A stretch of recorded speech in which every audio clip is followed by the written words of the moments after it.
As a service-based business, my leads are typically generated from referrals, from email marketing, as well as my socials, those being Instagram and YouTube. Now, once I get these leads, the next step is to schedule a discovery call. Now, prior to confirming that discovery call, I have these leads complete a pre-call questionnaire. This video is talking about the questions that every service-based business should include on their pre-call questionnaire.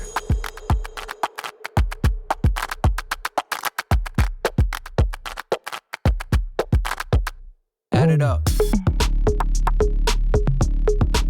My name is Nicole, founder of the FTLOP Inc., and you are tuned in to our Biz Bites series, where we offer you just a bite of content to help improve the day-to-day operations within your business. Let's talk about the purpose of a pre-call questionnaire.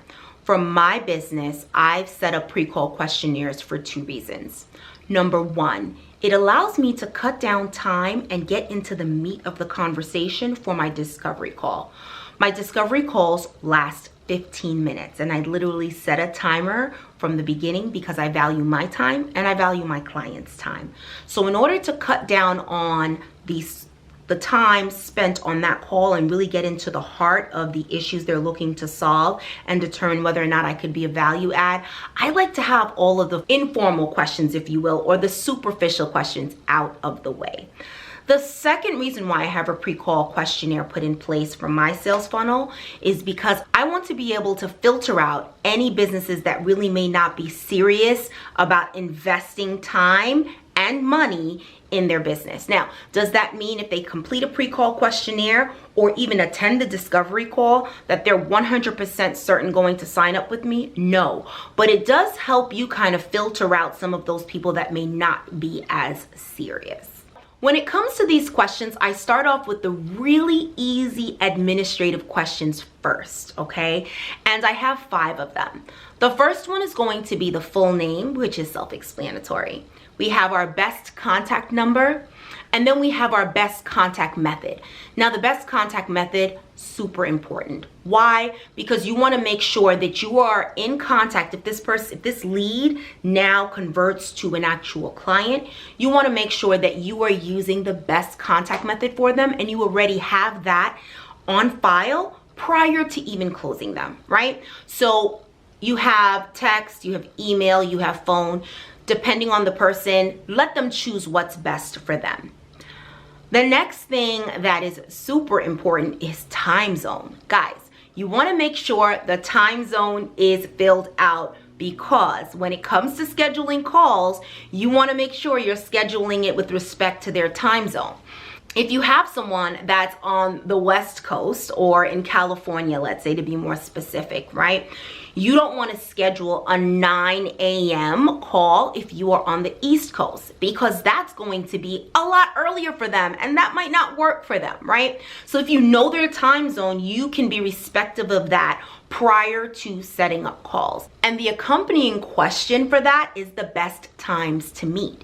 You also want to know what works best for them, because they may have a full-time job or other familial or professional obligations that may close in the range of time that they are available to have conversations. Having these type of administrative questions answered prior to discovery call really helps set you up for success, because remember, you are going into this conversation with the assumption that you are going to close them, right? And having these questions out of the way will really be to your advantage in the future. Now let's get into the business related questions.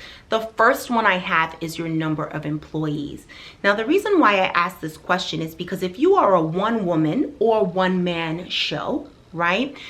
This is going to be a different type of conversation when we get further down the road. Remember, we're assuming close. When we get further down the road and we're having conversations around business strategy, the conversation will obviously be very different if you have 10 employees versus only having 1 employee, especially since my business as a service that I offer is being able to help you implement systems and automations to improve the day-to-day operations in your business. Now, this is going to be even more critical for someone who is a one-man or one-woman show. Again, I'm sharing with you my thought process behind creating this questionnaire because it allows me to kind of set myself up for when I'm having the conversation on the discovery call, and then it also allows me to see where I can be a value add when it comes to offering a package to this particular client. The next question I have is around socials. I want to know what business accounts they have set up on social media. Where are they present, right? We want to know this because when it comes to business strategy, which is another service that I do offer to my clients, when we're talking about what your goals are looking for this instance, 2022, I want to include in there what your social media strategy is going to be.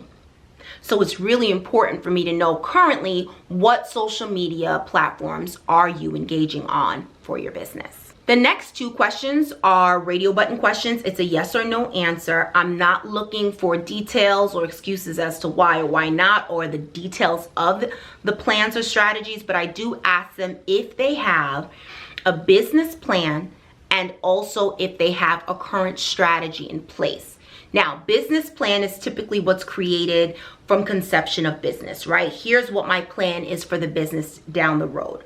But my strategy is something that's kind of, it's a living document, right? We're constantly looking at it monthly, quarterly, and saying, are we on the right path with our goals? If not, where have we kind of veered off and how do we get back on track?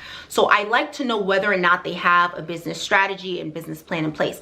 If they choose no, again, I'm thinking about where can I be a value add to this particular client.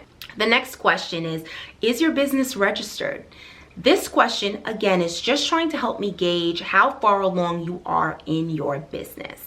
The last three questions are open-ended questions, and I've set it up in this way because I'm trying to gauge how this business owner speaks about their business. I want to hear what you're talking about, how you respond, and if you're really taking the time to complete this pre-call questionnaire, because then that helps me gauge how serious you are in investing in your business. I do put a disclaimer on my discovery call when I send out the scheduling for it and it's confirmed upon completion of the pre-call questionnaire.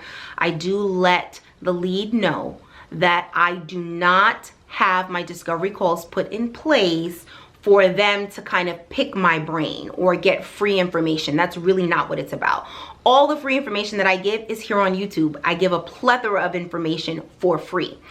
Instead, the discovery call is really them doing the majority of the talking. I'm trying to get an idea of where they are in their business, the passion they have for their business, and more importantly, is there alignment? Does it seem like there's a connection there and we can have a professional relationship and I can transform this person? Because that's the ultimate goal, right? I'm looking to transform different areas of their business. If not, I'm not a value add and the investment was a waste, right? So we want to see whether or not there's alignment there. And then in addition, I want to know whether or not the services I provide are aligned with the gaps in their business. Ergo, these three questions. Now, the first open-ended question is, tell me about your business. I've left this very vague intentionally because I'm looking to see whether or not they're going to talk about their mission statement and whether or not they're going to share their ideal client. These are the two things I'm really looking to get in this question, and if I don't get it answered, it's okay. I then deep dive into that in the discovery call. The second open-ended question, I ask them to share 2 wins they've had in their business in the past 12 months. This is an opportunity for them to brag on their business a little bit, right? I'd love to hear 2 wins, and it really allows me to see what they envision as a win, right? And then we can expound on that in the discovery call.